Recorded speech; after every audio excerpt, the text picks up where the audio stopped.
A tutti coloro che sono all'ascolto di Radio Padania Libera e ben trovati al nostro appuntamento con Onda Libera, che oggi apriamo in collegamento con il presidente dei senatori della Lega Nord, Gianmarco Centinaio, per affrontare una delle questioni del giorno di cui abbiamo letto sui giornali stamani in rassegna stampa. Intanto buongiorno al senatore Centinaio e una delle questioni del giorno naturalmente ha a che fare con il calendario a marcia forzata imposto al Senato per approvare le riforme costituzionali, delle quali poi parleremo magari anche nel dettaglio in contenuto con il presidente Centinaio. Intanto il capo dello Stato ieri ha dato il suo contributo a far sì che queste riforme siano portate a casa dal governo Renzi. È intervenuto il Presidente della Repubblica dicendo che certamente lui è sempre stato un assertore della più ampia convergenza politica in Parlamento, specie per i processi di riforma costituzionale, il dialogo, le intese, le mediazioni,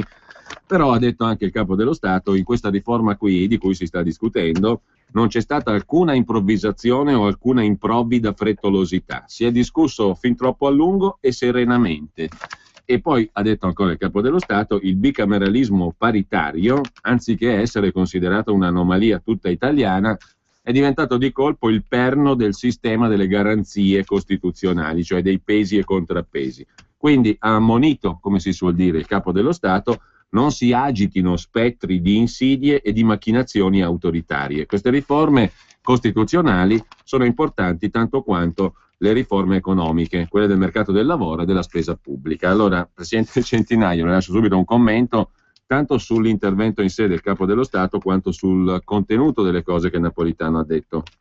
Poi parliamo della riforma in sé e della posizione della Lega, perché lei ha espresso chiaramente il suo punto di vista come capogruppo della Lega al Senato e ne parliamo dopo. Sua opinione su Napolitano? Io prima di tutto ritengo che il Presidente della Repubblica debba fare il Presidente della Repubblica e non schierarsi. In questo momento il Presidente Napolitano è andato oltre quelli che sono i suoi compiti e i suoi ruoli, schierandosi a favore di una parte della politica, cioè quella parte della politica che in questo momento sta chiedendo le riforme costituzionali in fretta. E questa è una cosa che sinceramente non mi piace. Per quanto riguarda il contenuto di quello che è stato detto dal Presidente Napolitano, ci sono due passaggi che sinceramente io contesto, ma contesto molto fortemente. Prima cosa, quando lui ci dice che le riforme costituzionali devono essere trattate al pari delle riforme economiche. Io penso che in questo momento storico, in cui i nostri cittadini fanno fatica ad arrivare a fine mese, in cui ci sono tante persone, tanti giovani, tanti cinquantenni, tante persone a casa disoccupate, in cui le imprese fanno fatica a smaltire quello che hanno prodotto e ce l'hanno nei magazzini, in cui sappiamo benissimo che l'economia è allo sbando. Io penso che prioritarie siano le riforme del lavoro, le riforme della competitività, le riforme per far ripartire appunto l'economia. Quindi su questo dissento totalmente con quanto detto da Napolitano. Altra cosa per quanto riguarda invece il discorso dei tempi, che è quello forse in questo momento il nodo del contendere. Ecco, E mi spiego meglio. Prima di questo, Presidente Centinaio, il fatto che Napolitano abbia detto ieri che non è vero che qua c'è improvvisazione, fretta, eccetera, anzi si è discusso a lungo e serenamente.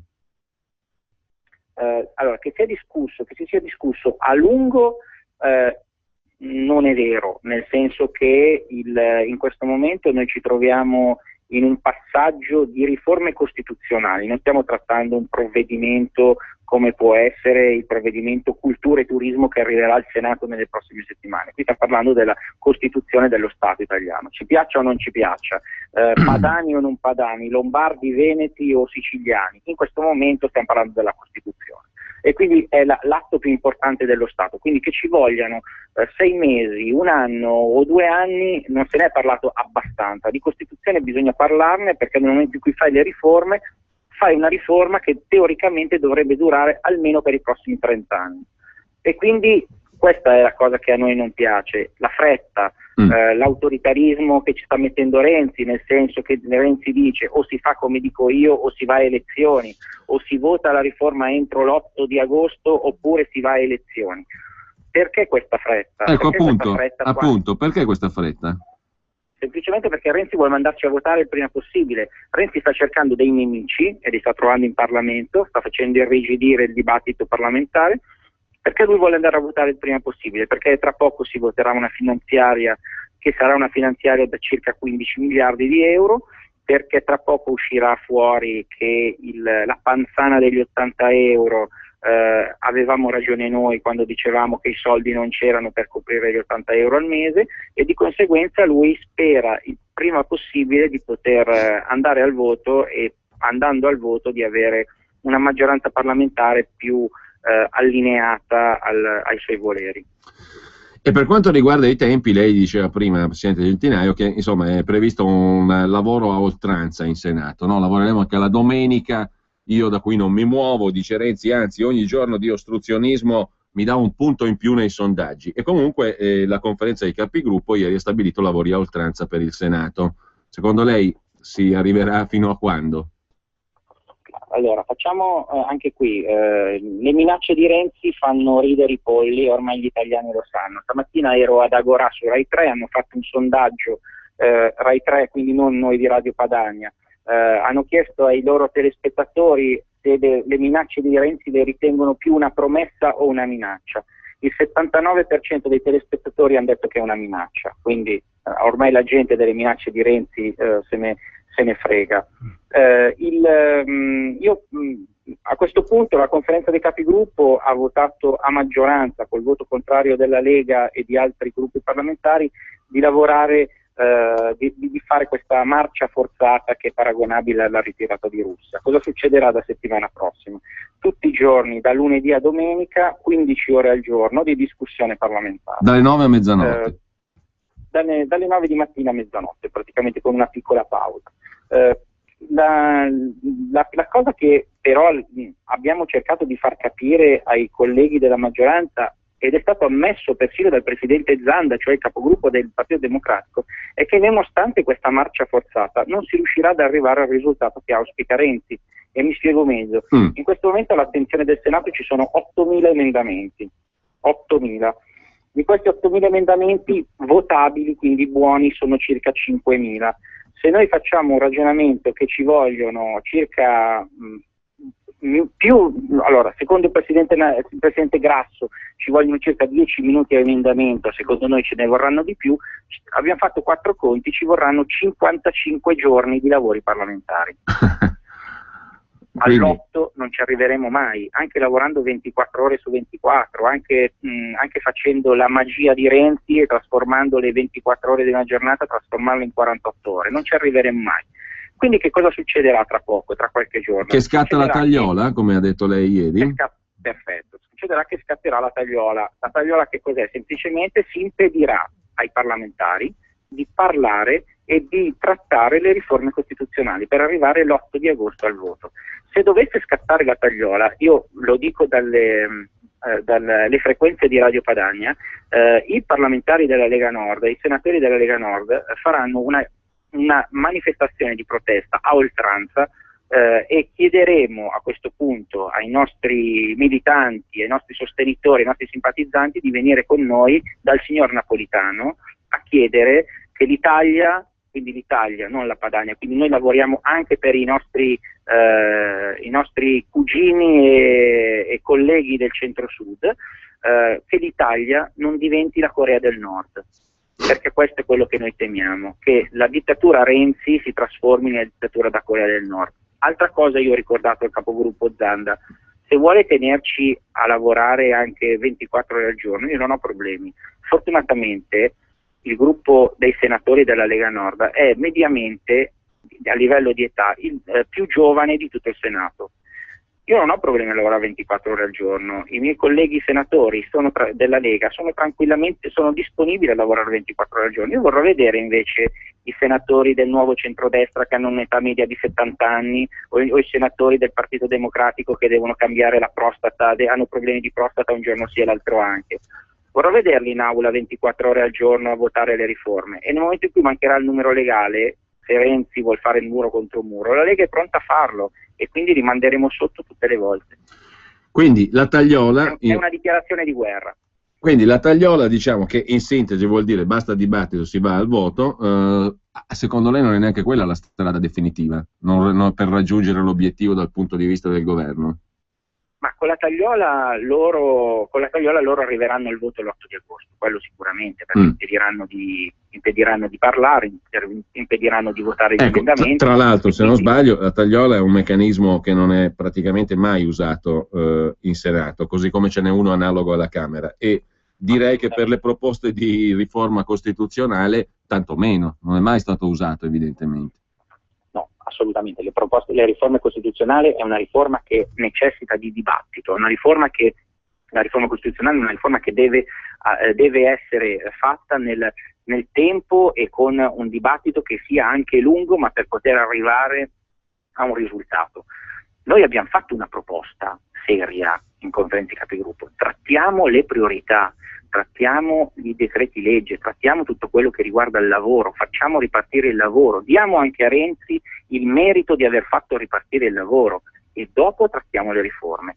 Il problema è che loro sul lavoro e sulla competitività non hanno delle proposte costruttive e di conseguenza preferiscono andare avanti in questo dibattito sulle riforme costituzionali che non porterà da nessuna parte e che porterà alla dittatura di Renzi. Ecco, poi questo è quello che stiamo Centinaio, io non so se Renzi l'ha buttata là dicendo ogni giorno di ostruzionismo mi dà un punto nei sondaggi, però credo che sia piuttosto difficile per il cittadino comune capire il nesso che secondo Renzi, secondo il Presidente della Repubblica, c'è fra la riforma del Senato e il cambiamento in meglio della situazione dei cittadini italiani. Cioè, questa riforma qui, visto che appunto i lavori sono fatti a oltranza, si minaccia la tagliola, va approvata assolutissimamente con 15 ore di lavoro al giorno del Senato entro l'8 di agosto, insomma ha una priorità eccezionale, però io credo che sia difficile per il cittadino comune capire come mai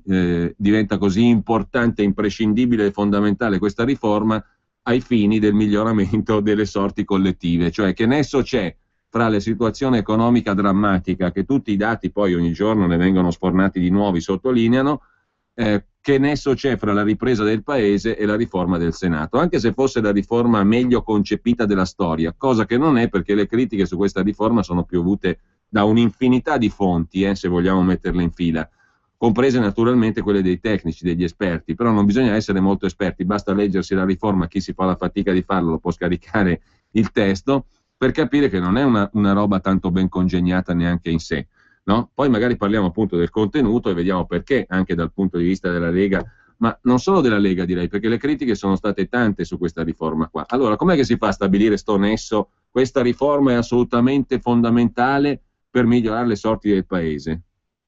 E questo purtroppo bisognerebbe chiederlo a Renzi, perché solamente lui e la Boschi e forse anche Napolitano continuano a raccontarci a cantare questo ritornello che poi alla fine non ha senso, perché le riforme costituzionali, la riforma del Senato, ma le riforme costituzionali non c'entrano niente con la ripresa dell'economia.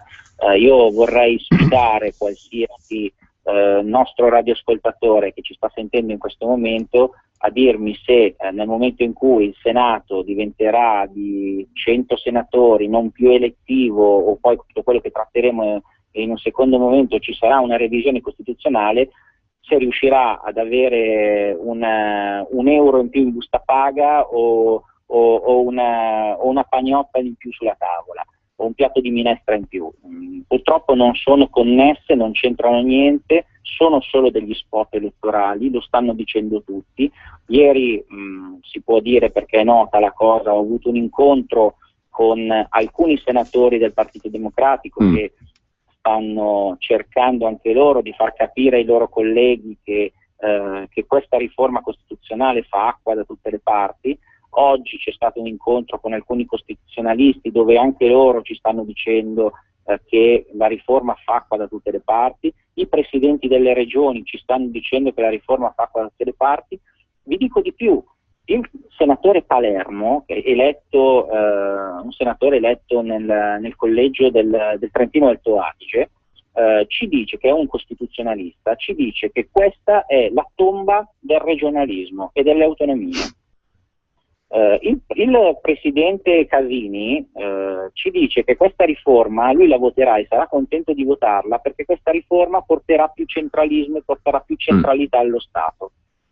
Io dico, da militante della Lega, non da senatore, da militante della Lega, io sono iscritto in Lega dal 1990, da militante della Lega, io nel momento in cui sento queste cose, primo mi viene la pelle d'oca, seconda cosa, nella mia testa c'è solamente una mission: far morire la riforma, o cambiarla, o cercare di cambiarla. No, anche perché noi stiamo parlando tanto di riforma del Senato, ma come giustamente dice lei, qua c'è anche la riforma del famoso titolo quinto, parte seconda della Costituzione, cioè si mette mano a quello che era l'assetto, chiamiamolo tra virgolette federalista, che era uscito dalla riforma del 2001, e comunque alla materia delle competenze fra Stato e Regioni, e si porta tutto al centro sostanzialmente, per farla sintetica, no? Centinaio. Sì, questa è un po' la sintesi. La sintesi è questa, cioè tutto quello che era in mano alle regioni, tutti i poteri delle regioni ritornano al centro. Quindi cosa succederà? Succederà a breve che si sveglierà un signore che si chiama Renzi e dirà: ma le regioni non servono a niente, le regioni sono come le province, visto che ho chiuso le province chiuderò anche le regioni. E quindi poco per volta tutto quello che è il mondo delle autonomie, quindi le regioni, ma perché non anche i comuni, e quindi togliendo potere anche ai comuni, quindi tutte le autonomie praticamente verranno svuotate di potere, perché il potere viene accentrato ancora a Roma, e il detto che abbiamo sempre detto, Roma ladrona, in questo momento diventa più attuale che mai, perché a questo punto vorrà dire che tutto ciò che abbiamo ottenuto in questi anni di lotta e di governo, dove abbiamo ingoiato come Lega gli umori di Berlusconi per poter portare a casa più federalismo e più autonomia, praticamente si farà marcia indietro, si tornerà all'anno zero.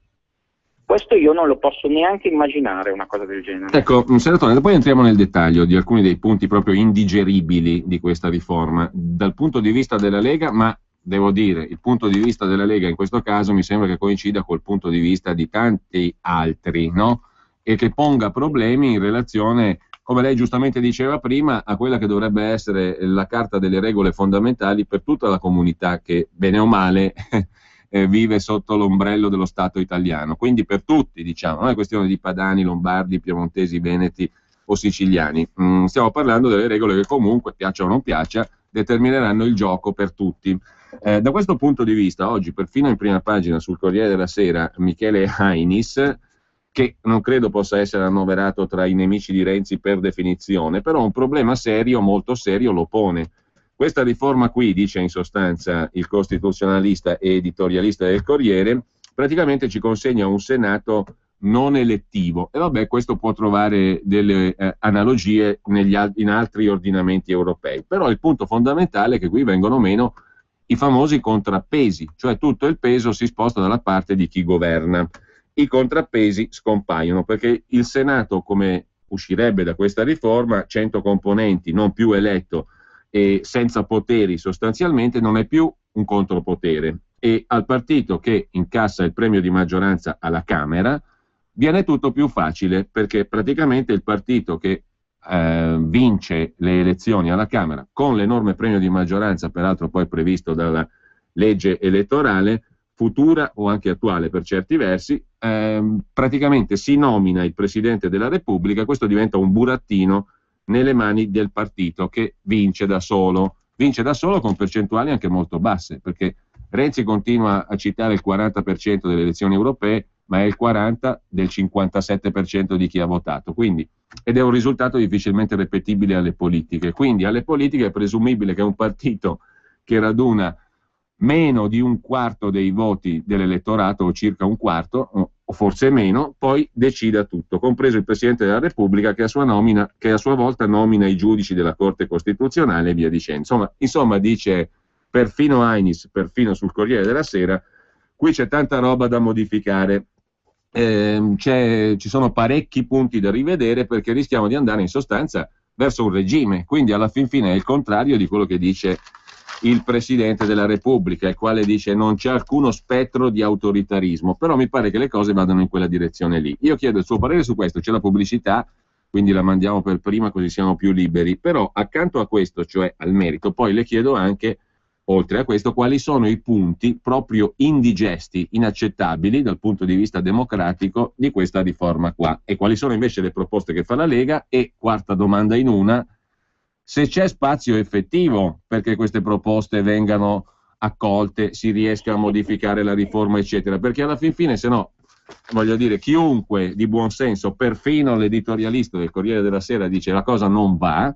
c'è un rischio di autoritarismo oggettivo, non ci sono più i contrappesi, e se non ci sono i contrappesi non c'è democrazia, bisogna cambiare questo, questo e questo, ma concretamente si può farlo o no? Perché se si va verso tagliole, dibattiti concentrati perché all'8 agosto dobbiamo provare tutto, credo che a nume di naso non ci sia spazio per modifiche. Allora di cosa stiamo parlando? È un'enorme presa in giro questo dibattito sulle riforme. Però c'è la pubblicità, dopodiché le lascio molto volentieri la parola per affrontare questi nodi qua. Allora, questo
io, presidente dei senatori della Lega Nord, senatore Centinaio, allora, sui punti che dicevamo prima, il rischio denunciato da tanti, andiamo verso un regime, in sintesi, contrariamente a quel che dice il Capo dello Stato.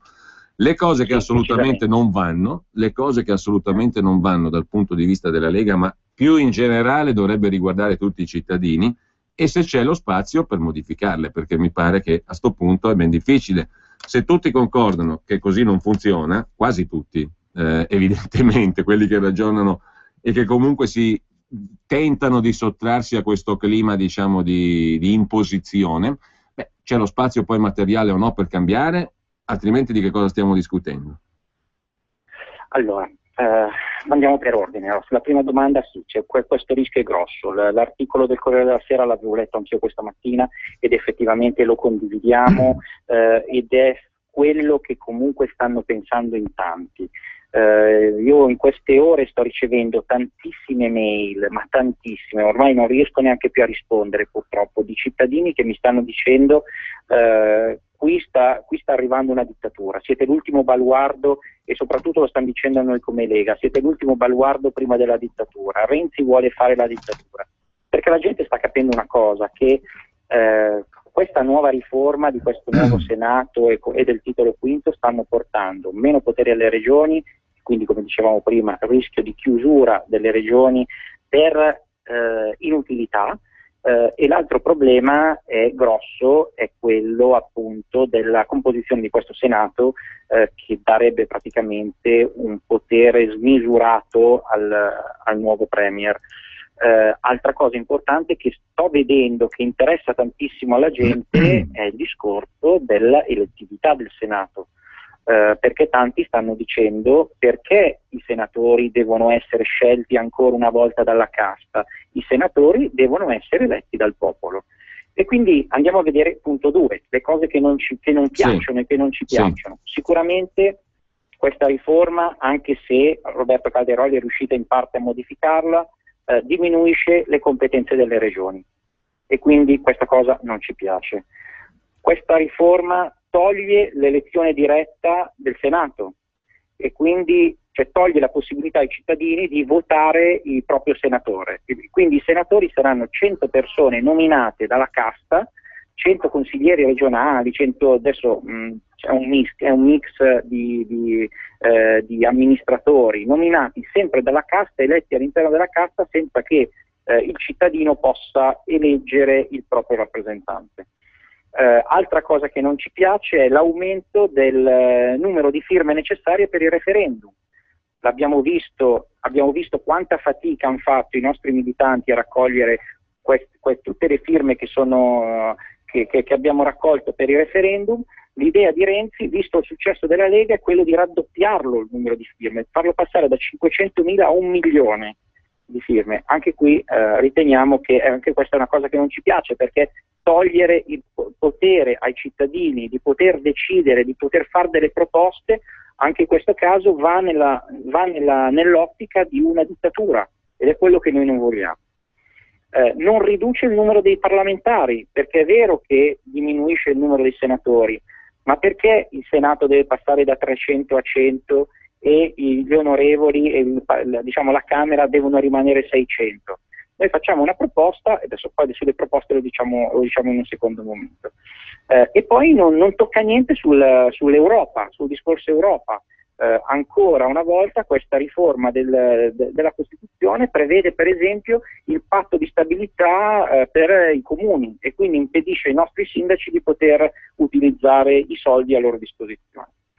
Noi abbiamo fatto delle proposte, giustamente, perché noi dall'inizio abbiamo detto non vogliamo fare ostruzionismo, vogliamo fare delle proposte concrete, perché vogliamo che i nostri concittadini, i nostri elettori, anche i radioascoltatori di Radio Padania possano sapere esattamente quello che i senatori della Lega e quello che la Lega sta proponendo, perché dire di no a priori poi si passa sempre per i distruttivi e allora diamo ragione a Renzi. Noi abbiamo fatto delle proposte, abbiamo fatto 80 emendamenti, di questi 80 emendamenti li abbiamo sintetizzati in alcuni punti e se avete un attimo di tempo ve li dico, perché veramente ci mettiamo poco ma serve a far chiarezza. Noi chiediamo più federalismo, quindi aumentare le competenze delle regioni, penso che sia una cosa ovvia. Chiediamo più potere al popolo, quindi elezione diretta del Senato, elezione a suffragio universale del Presidente della Repubblica, che non deve più essere votato dai parlamentari, ma devono essere i cittadini a votare il Presidente della Repubblica, che è diverso dal presidenzialismo. Il Presidente della Repubblica mantenga le competenze che ha in questo momento, ma lo vogliamo eletto dai cittadini. Cioè di garanzia, ma eletto dai cittadini. Ma eletto dai cittadini. Abbassamento del numero delle sottoscrizioni necessarie per il referendum di iniziativa popolare. Quindi da 1 milione di firme che propone Renzi, tornare alle 500.000. E poi l'introduzione del referendum deliberativo come fanno in Svizzera. In Svizzera c'è la possibilità di fare dei referendum per deliberare sulle leggi emesse dal Parlamento. Chiediamo che su determinati temi i cittadini possano essere chiamati a decidere, soprattutto sui temi etici. Altra cosa che chiediamo è la riduzione del numero dei deputati da 630 a 500, come succede negli altri stati, una giusta proporzione tra quelli che sono i cittadini dello Stato italiano e il numero dei deputati. Ultima proposta che facciamo è la possibilità di fare referendum sui trattati internazionali, in modo da permettere ai cittadini italiani di decidere se vogliono rimanere in questa Europa o no, cosa che in questo momento non si può fare. E poi la cosa che dicevamo prima, togliere dalla Costituzione il patto di stabilità per gli enti territoriali, quindi per le regioni e per i comuni. Queste sono proposte semplici che sono in questo momento sul tavolo del Presidente del Consiglio, perché io personalmente ho portato le proposte della Lega Nord al tavolo della Presidenza del Consiglio, al tavolo della maggioranza. Bene, senatore Centinaio, lei è stato molto chiaro su questo. Cosa pensano? Vi dico la risposta di Renzi. La risposta della maggioranza è stata, la risposta è no, perché così voi volete reintrodurre la Padania. Guardi, mi viene da ridere, scusi.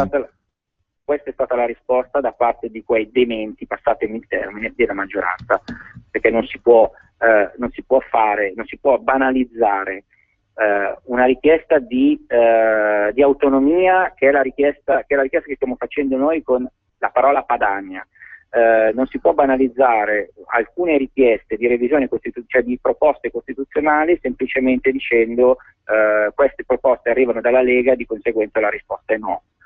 Margini di trattativa in questo momento sembra che non ce ne siano, però sapete benissimo anche voi che la politica è l'arte del tutto e del contrario di tutto. Di conseguenza, visto che margini di trattativa non ce ne sono, in questo momento da circa un'ora i nostri senatori della Lega sono impegnati in aula a fare il dibattito ancora e cominciare la votazione degli emendamenti e quindi iniziare a dar battaglia al signor Renzi. Ecco, lei li deve raggiungere fra pochissimo, quindi le rubo proprio gli ultimi minuti, 2-3 minuti, perché volevo chiederle anche questo, cioè a proposito dell'atteggiamento delle altre forze politiche. Lei diceva prima, abbiamo dialogato, incontrato una parte del PD, credo, incluso l'ex ministro Chiti, no? Che è stato uno dei più espliciti oppositori di questa riforma, ma ce ne sono anche altri, immagino, di esponenti del PD che non sono d'accordo. Però le volevo chiedere questo, insomma, qual è il comportamento e l'atteggiamento pratico in aula e nelle decisioni da prendere delle altre forze politiche. Il PD è così monolitico e quelli che non ci stanno sono quanti rispetto al totale? Forza Italia come si comporta? Il nuovo centrodestra, vabbè, quello è un capitolo a parte. Forza Italia, il Movimento 5 Stelle, insomma una sua valutazione, un suo punto di vista sul comportamento in questa fase delle varie forze politiche, come lei le ha potute osservare sul campo, cioè al Senato. In questo momento c'è un asse molto forte, senza far venire la pelle d'oco e i capelli bianchi ai radioascoltatori, c'è un asse molto forte in Senato che è costituito dalla Lega Nord che fa da capofila, il Movimento 5 Stelle, i fuoriusciti dal Movimento 5 Stelle e SEL.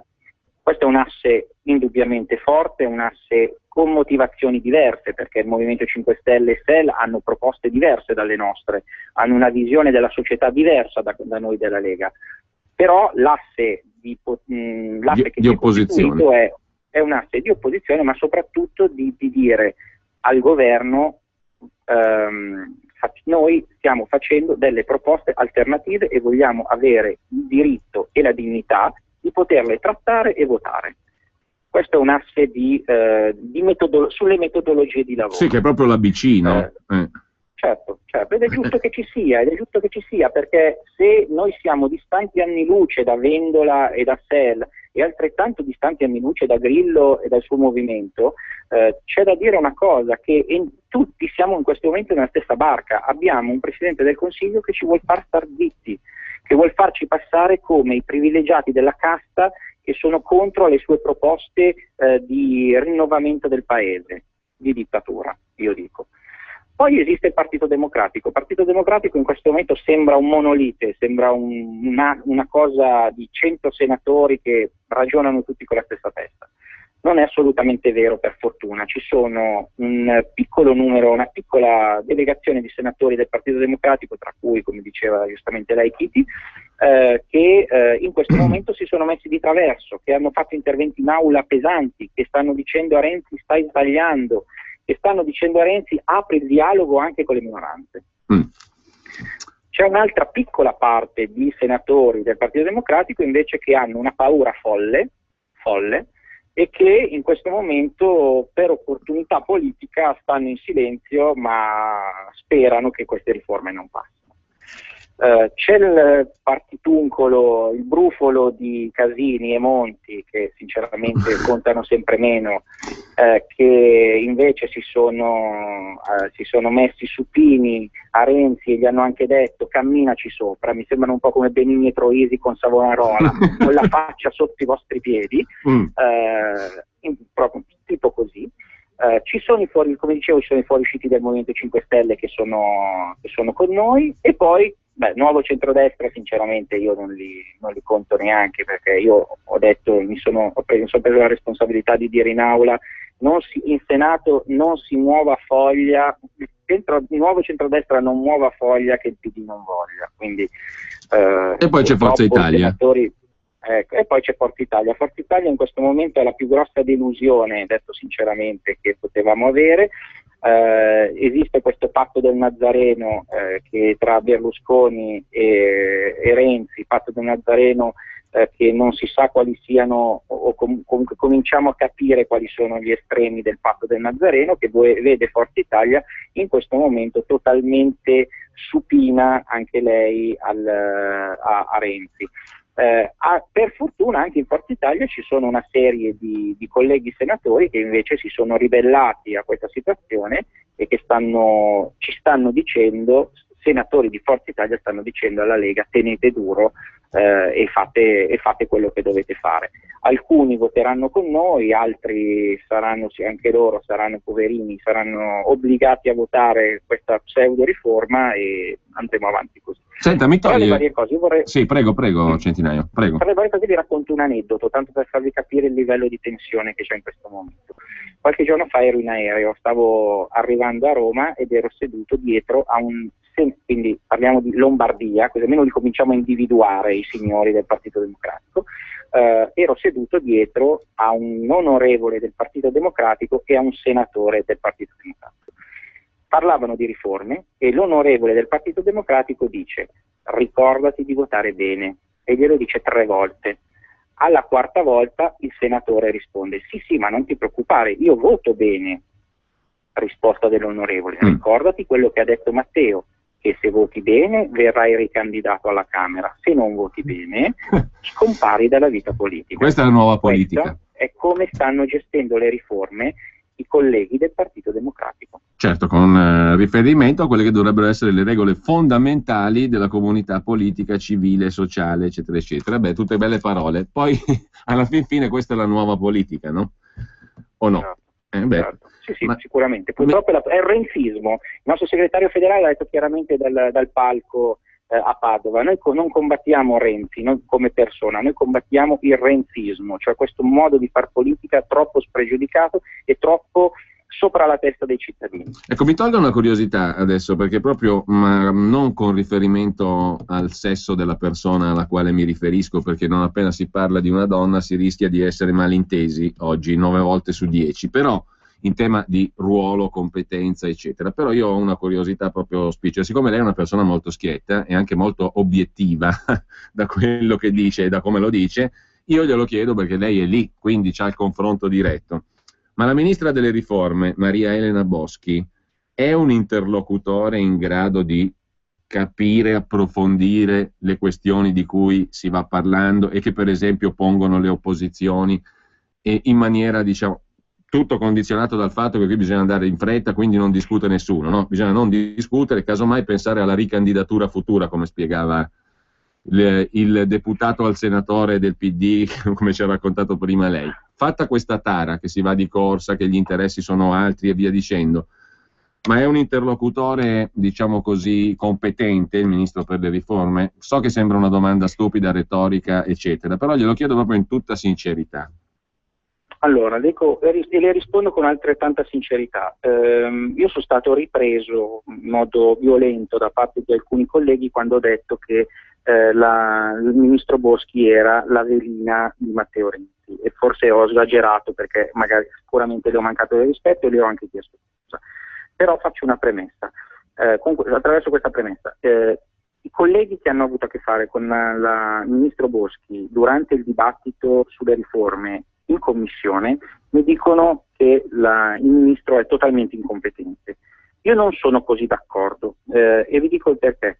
perché non è misurabile la competenza della Boschi. Purtroppo il padrone, e lo sottolineo il padrone Renzi, a questi suoi ministri gli ha dato il guinzaglio corto e di conseguenza non sono in grado di decidere da soli, non hanno autonomia decisionale e quindi il ministro Boschi non può prendere decisioni. Io l'ho visto anche ieri in conferenza dei capigruppo, qualsiasi modifica al calendario veniva fatta, lei si alzava dal tavolo, telefonava a Renzi, tornava al tavolo e diceva quelle che erano le posizioni del governo. Io penso che una persona come la Boschi, che tutti dicono che ha delle grandissime competenze e che non la si lascia esprimere nelle sue competenze, sia un grandissimo errore. Non è misurabile, purtroppo il lavoro della Boschi non è misurabile. Io se facessi l'oppositore e il becero oppositore potrei dire semplicemente sì, no, è cattiva, non è brava, non sa lavorare, è incompetente. Io vi dico è ingiudicabile. È ingiudicabile perché beh, tra l'altro lei non è nient'altro che la portavoce di Renzi. Senatore Centinaio, tra l'altro una fonte di stampa stamattina lo pubblica su internet con riferimento al fatto che ieri pomeriggio si è notato dopo le 15 la ministra Boschi continuava a sparire ogni 2 minuti dal Senato. Dove andava? In bagno, nel bagnetto delle onorevoli senatrici, perché non certamente per funzioni, diciamo così, alle quali è deputato il bagno, ma per parlare con Renzi, filo diretto col Presidente del Consiglio. Questo lo scrivono pure alcune fonti di stampa. Purtroppo è così. Va bene, io ringrazio allora Gianmarco Centinaio, Presidente dei Senatori della Lega Nord, ci ha fatto un quadro credo molto utile, in base al quale poi continueremo a seguire la giornata e le prossime al Senato e avremo modo magari anche di risentirci, io credo profittevolmente anche per chi ci ascolta. Grazie allora e buon lavoro a Gianmarco Centinaio. Grazie a voi e buona Padania. Questa qui invece la dedichiamo al Presidente del Consiglio, credo che il tema musicale lo ricordiate tutti, per pianoforte, come fu originariamente scritto.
una marionetta di Charles Gounod, naturalmente dedicata al trionfale percorso del Presidente del Consiglio sulla luminosa strada delle riforme, anzi potrebbe essere adottata come colonna sonora della riforma costituzionale di cui il Senato va discutendo, a ranghi, a ritmi e a calendario serratissimi. Intanto, un'altra questione di cui avevamo parlato in questi giorni, ne parleremo proprio domani con un ospite, un deputato del Partito Democratico firmatario della proposta di legge taglia debito di cui abbiamo parlato ieri, l'onorevole Fragomeli, Gianmario Fragomeli, già sindaco di Cassago Brianza, che è uno dei firmatari appunto della proposta firmata da 30 deputati del Partito Democratico per tagliare il debito pubblico di una somma significativa, tra i 4 e i 600 miliardi di euro. Non stiamo parlando di cifre modeste, tutt'altro. La proposta infatti ha un'ambizione molto forte, che è appunto quella di ridurre il debito pubblico di una massa molto consistente di miliardi. Tra il 20 e il 30% il rapporto tra debito e prodotto interno lordo dovrebbe calare in ragione di questa proposta qui. Stiamo parlando appunto di una cifra molto cospicua, superiore o intorno ai 500-600 miliardi di euro. In che modo si raggiunge l'obiettivo ce lo spiegherà domani l'onorevole Fragomeli. Però intanto Milano Finanza, che ha fatto sua questa battaglia già parecchio tempo fa, classe editori, Milano Finanza, la borsa, la finanza, il mondo finanziario e bancario, diciamo così, ha supportato questa idea in un convegno del quale demmo conto a suo tempo in diverse puntate di Onda Libero, ve lo ricorderete, perché alla fin fine sembrava una cosa così, una discussione un po' lontana, ma bene o male questa questione del tagliare il debito di cifre consistentissime ogni tanto torna fuori, anzi ciclicamente torna fuori, perché da ultimo se ne è occupato anche l'imprenditore tra i più finanzieri a sua volta e tra i più fidati consiglieri del Premier Matteo Renzi, cioè Marco Carrai, quello che pagava l'affitto di Renzi quando Renzi era sindaco. In quel caso non era ad insaputa, ma era insaputa dell'opinione pubblica, che quando l'ha saputo è rimasta insaputa lo stesso, perché chi se ne frega, diciamo, in quel caso tutto è stato seppellito dal fumo, dall'oblio. È lo stesso Carrai, che peraltro è stato plurinominato in svariate società controllate dal Comune di Firenze quando l'amico Renzi era sindaco. Anche questo importa poco, perché conflitti di interesse e il tengo famiglia non sono niente di eccezionale in Italia. Comunque, al di là di questo, Carrai, visto che si tratta di una personalità assai vicina al Presidente del Consiglio, è tornato su questo tema dell'abbattere il debito pubblico, taglia debito, eccetera, proprio sulle colonne di Milano Finanza, che l'altro giorno, martedì, dava conto, ieri, di questa iniziativa legislativa. È arrivata in Parlamento, è stata assegnata alla Commissione Finanze della Camera una proposta di legge ad hoc firmata da una trentina di deputati. Il primo firmatario, Gianluca Benamati, ingegnere chimico bolognese, ricercatore dell'Enea, docente al Politecnico di Torino, contattato naturalmente ieri, vedremo se ci risponderà, perché sarebbe il più titolato a farci capire come funziona questa proposta di tagliare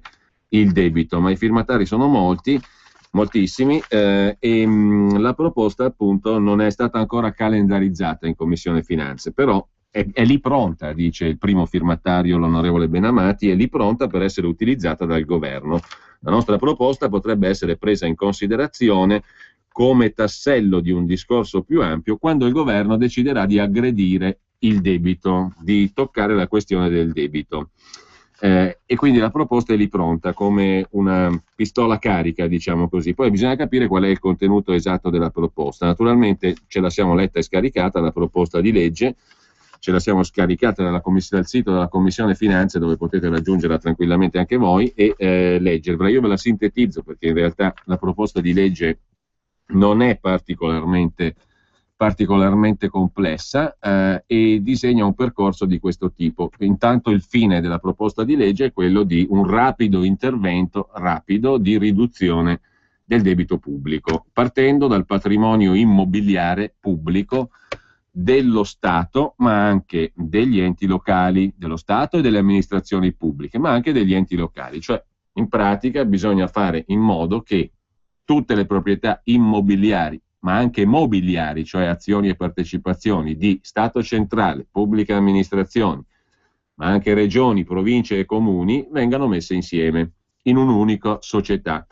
Intanto per quanto riguarda gli immobili pubblici, cioè Stato, ma ripeto anche regioni, province e comuni, si parla di valori superiori a 400 miliardi di euro, scrivono i firmatari della proposta di legge. Per quanto riguarda invece le aziende pubbliche, quindi gli immobili tutti insieme, Stato, comuni, regioni, province, valgono qualcosa come 400 miliardi, dicono gli estensori di questa proposta, i 30 deputati del PD. Le aziende pubbliche quanto valgono? Si parla di partecipazioni dello Stato per 100 miliardi, se però sommiamo le partecipazioni degli enti locali e mettiamo insieme il tutto, il patrimonio pubblico nel suo complesso, finanziario, materiale, immateriale, eccetera, eccetera, cioè se mettiamo insieme gli immobili di Stato, regioni, province e comuni, le aziende pubbliche, le partecipazioni dello Stato e le partecipazioni di regioni, province e comuni, arriviamo a un totale di 1.800 miliardi. Questo è il valore stimato dai proponenti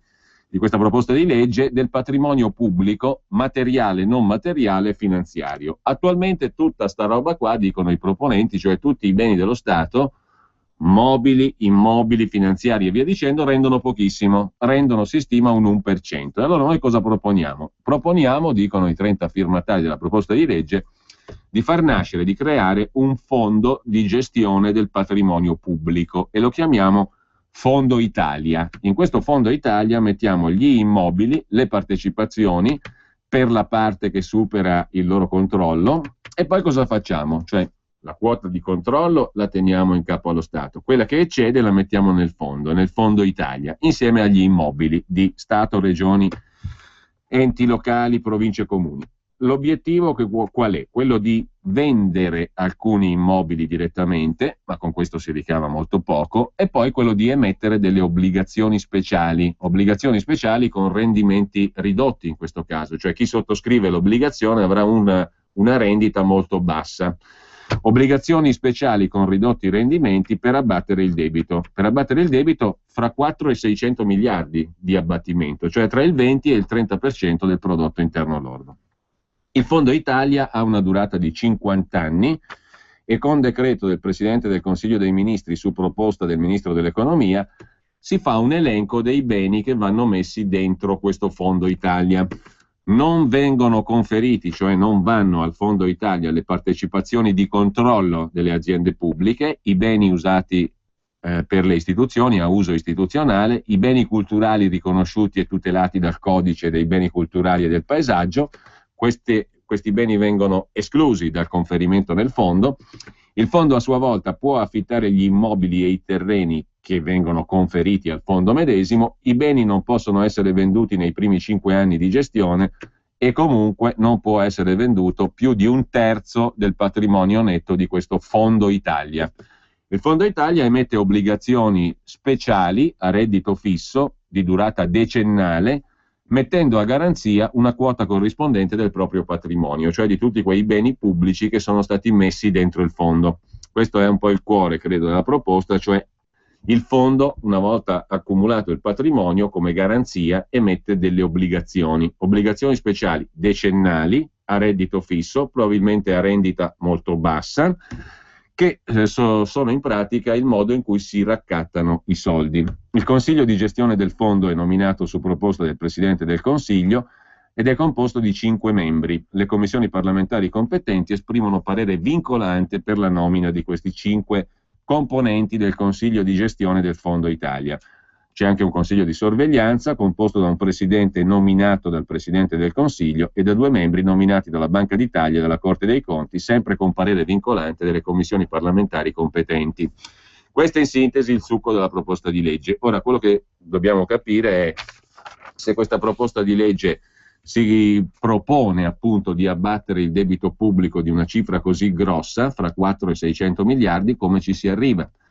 La domanda non è superflua, perché la proposta simile, dalla quale eravamo partiti 2 anni fa, quando abbiamo seguito il convegno di Milano Finanza e Classe Editori, era stata fatta da una vecchia volpe dello Stato italiano, uno dei grandi gran commis, come si dice, per nobilitarne il ruolo, l'ex ragioniere generale dello Stato Andrea Monorchio e dal funzionario del Senato, anche lui alto funzionario del Senato di lunga carriera nelle istituzioni repubblicane, Guido Salerno Letta. I due però si ponevano un problema pratico, cioè noi facciamo pure il fondo, mettiamo dentro tutto ciò che lo Stato ha come patrimonio, benissimo, possiamo avere anche un valore di 2000 miliardi, mettiamola pure così, abbiamo conglobato in un'unica società finanziaria fondamentalmente la proprietà di 2000 miliardi di roba pubblica, di beni pubblici, però com'è che la facciamo fruttare sta roba?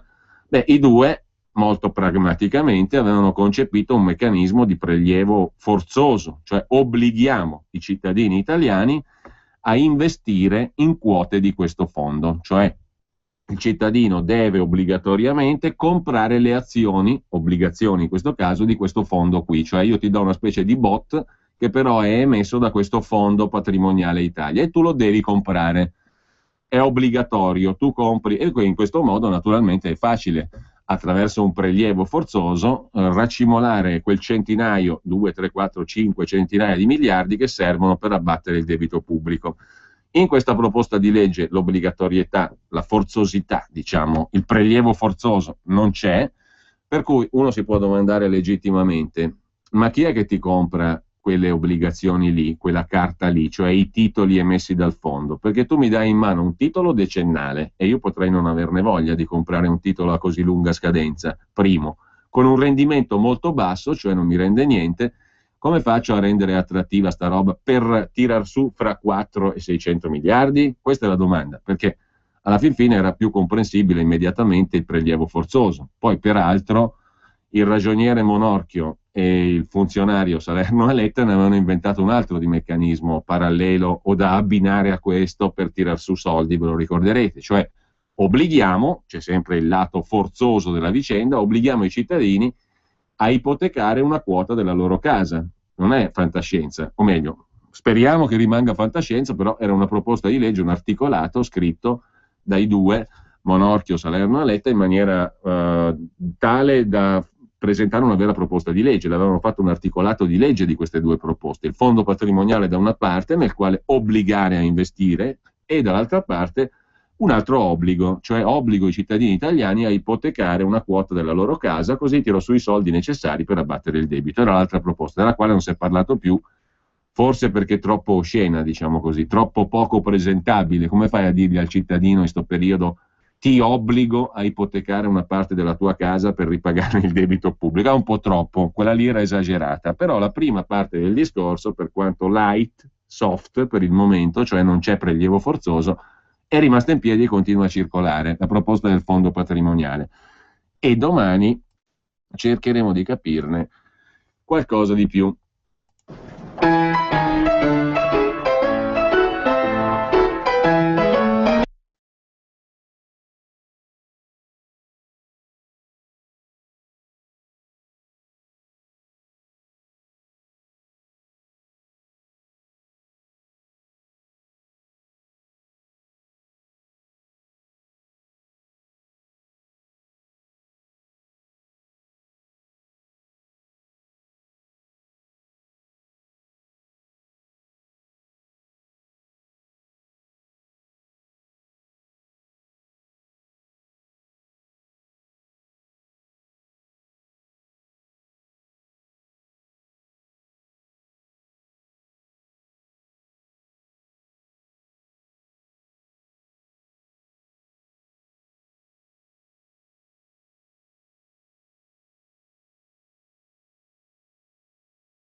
Questa era Beale Street Blues di William Christopher Handy. Ma abbiamo parlato di finanza pubblica per ora, adesso una piccola divagazione in tema di finanza privata, anzi ho già commesso un errore, non si tratta di finanza e di soldi privati, si tratta di soldi privati ma che vengono da elargizioni, da regali, da doni pubblici. Stiamo parlando cioè delle autostrade, in particolare quelle controllate dai Benetton, sulla scorta di un articolo che è comparso lunedì su Repubblica Affari e Finanza e che segna una controtendenza per la famiglia Benetton rispetto all'andamento economico della maggior parte di chi lavora, opera, fa impresa in questo paese. Le cose vanno male per l'economia, per i Benetton vanno molto molto bene, torna il bel tempo in casa Benetton, scrive Repubblica Affari e Finanza, perché i conti della famiglia Benetton, dell'impero Benetton, vanno a gonfie vele. Il fatturato del gruppo Benetton, il fatturato delle imprese controllate dalla holding Edizione, alla quale fanno capo le proprietà dei Benetton, è un fatturato che vede per quanto concerne l'Italia il mercato principale, in virtù del fatto che, come sapete, si gestisce un affaretto abbastanza interessante sotto il profilo economico e remunerativo, cioè le autostrade e gli autogrill, naturalmente, cioè i servizi, il monopolio sulla rete, il monopolio sostanzialmente, perché non ci sono 4 autostrade tra cui scegliere per andare per esempio fra Milano e Venezia, no? Ce n'è una e su quell'una c'è anche la possibilità di fermarsi a mangiare il panino, però non ci sono 18 possibilità di scelta di autogrill, ce n'è una ed è in mano sempre alla stessa famiglia. In Italia i Benetton fanno il 47% del fatturato 2013 e stiamo parlando di 5 miliardi e 780 milioni. Nel resto d'Europa si fattura il 25% per 3 miliardi e 162 milioni, nelle Americhe altri 2 miliardi e mezzo, il 20% del fatturato della edizione holding di Benetton. Nel resto del mondo 760 milioni. Il fatturato viaggia ampiamente sopra i 10 miliardi. Il giro d'affari per settore è piuttosto eloquente, perché il giro d'affari per settore, mettendo insieme quelle due attività di cui sopra, cioè le infrastrutture e i servizi per la mobilità, sostanzialmente le autostrade, e gli autogrill, cioè la ristorazione autostradale e aeroportuale, perché Benetton ha interessi anche in aeroporti di Roma, naturalmente. Queste due attività fanno in sostanza il 70% del giro d'affari del gruppo Benetton. Voi direte, e i maglioni? Quanto pesano i maglioni, l'attività originaria? Il 13%, ormai è un'attività ampiamente minoritaria all'interno del gruppo Benetton. Il tessile e l'abbigliamento ha un giro d'affari di 1 miliardo e 6, che però rappresenta il 13% a fronte del 32,6% dato dalle infrastrutture e mobilità, cioè le autostrade, e del 37% dalla ristorazione autostradale e aeroportuale. Detto in miliardi, le autostrade fanno girare affari per i Benetton per 4 miliardi, la ristorazione autostradale per 4 miliardi e mezzo, sono 8 miliardi e mezzo in tutto, il 70% del giro d'affari del gruppo Benetton.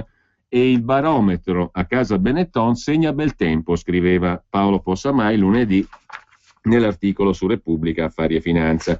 Tra capitale sociale e riserve, Edizione Holding, cioè la holding del gruppo Benetton, ha messo via 1 miliardo e mezzo rispettivamente e 850 milioni.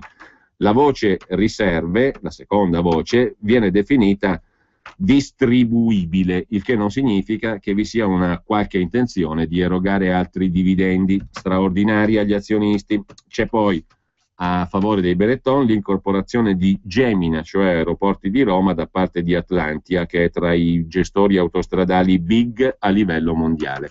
Comunque il giro d'affari per settore e il fatturato sono abbastanza interessanti. Ormai il tessile, l'abbigliamento e i maglioni sono una quota minoritaria. Il tutto è nato poi dal regalo, sostanzialmente dal dono, fatto generosamente dal governo italiano pro tempore al gruppo Benetton delle autostrade, che si sono rivelate un ottimo business, perché rappresentano il 70% del giro d'affari dell'intero gruppo.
Questa era la fantastica versione di Joe Turner di un classico di William Christopher Handy, St. Louis Blues, nell'esecuzione appunto di Joe Turner. Adesso con ardito accostamento per rimanere in musica, ce ne andiamo verso mezzogiorno con Vivaldi, niente meno che Vivaldi, il concerto opera 3 numero 8 a 2 violini dall'estro armonico.